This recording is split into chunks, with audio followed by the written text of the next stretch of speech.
Leonardo, proszę. Доброго ранку.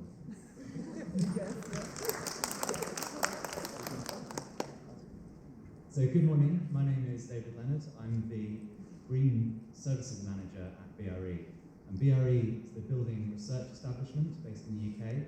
We are a global, world-leading building science centre. We undertake research, testing, certification and training across all aspects of the built environment, and that includes things around fire research, security, and of course sustainability, which is kind of the focus of my work and the focus of the presentation today.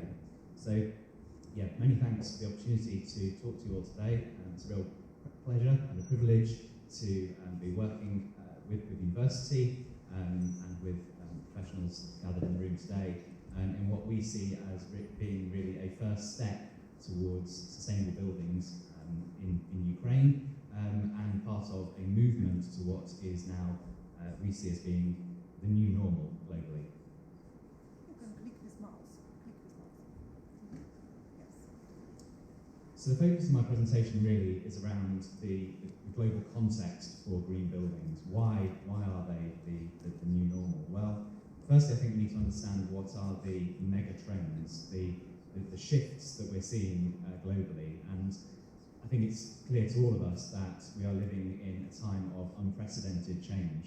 And that includes some of the areas that you can see on this slide. So urbanisation. I was actually very fortunate to last year be in China with some colleagues, and we visited 5 cities there talking about green building. And there are 5 of just now over 100 cities in China that have a population in excess of 1 million people. So we're seeing this global shift towards urbanisation. Also with that goes huge environmental factors. So we're seeing now a global growing awareness of the climate crisis in particular. I'm sure many of you in the room are familiar with some of the themes that are very, very current in terms of news affairs in the UK, with people like Greta Thunberg leading the environmental movement and Extinction Rebellion and so on.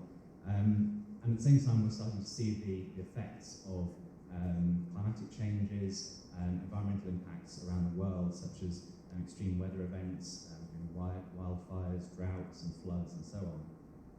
At the same time, we're seeing huge economic shifts, growth in Asian economies, China, India, for example, social changes such as aging populations, growing wealth divides in developed countries, and migration impacting global political landscapes as well.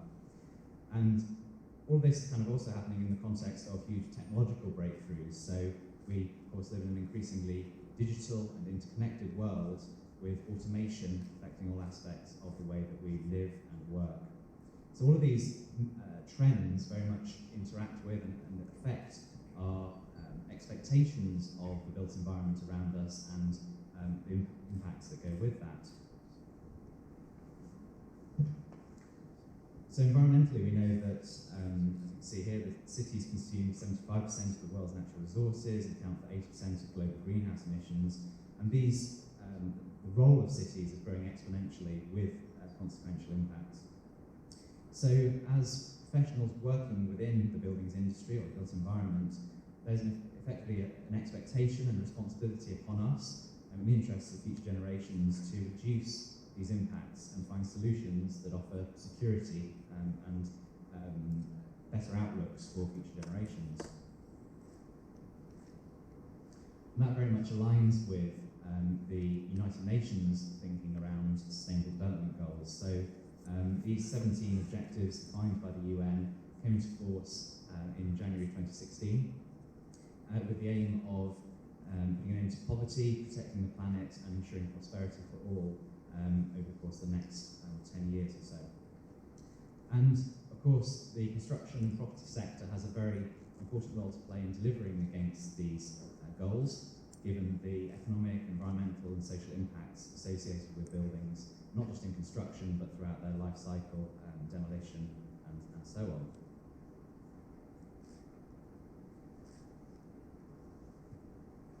In terms of some of the trends that we're seeing in the built environment, well, with the climatic changes that we're seeing globally, there is very much a trend now towards resilience and ensuring that our buildings are able to withstand the effects of climatic shifts and other risks that might be presented to buildings. So the image you can see here is taken from Hurricane Michael, which hit Florida in October 2018, and was in fact the first Category 5 hurricane to strike the United States since 1992.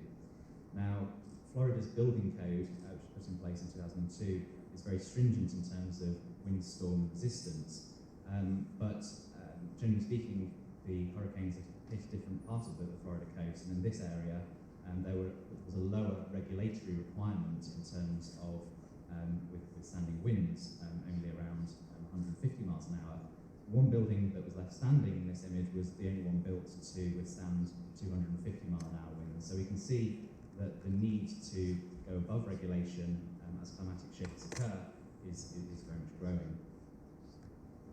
And this is something that the investor community, the financial drivers for buildings, funding that goes with that, something that they're becoming more familiar with as well. So the two images you can see here, the first one is from the Task Force on Climate-Related Financial Disclosures, which quote from which reads that risk that climate change poses to businesses and financial markets is real and already present, and therefore it's more important than ever that businesses understand those risks and able to build a more resilient and sustainable global economy.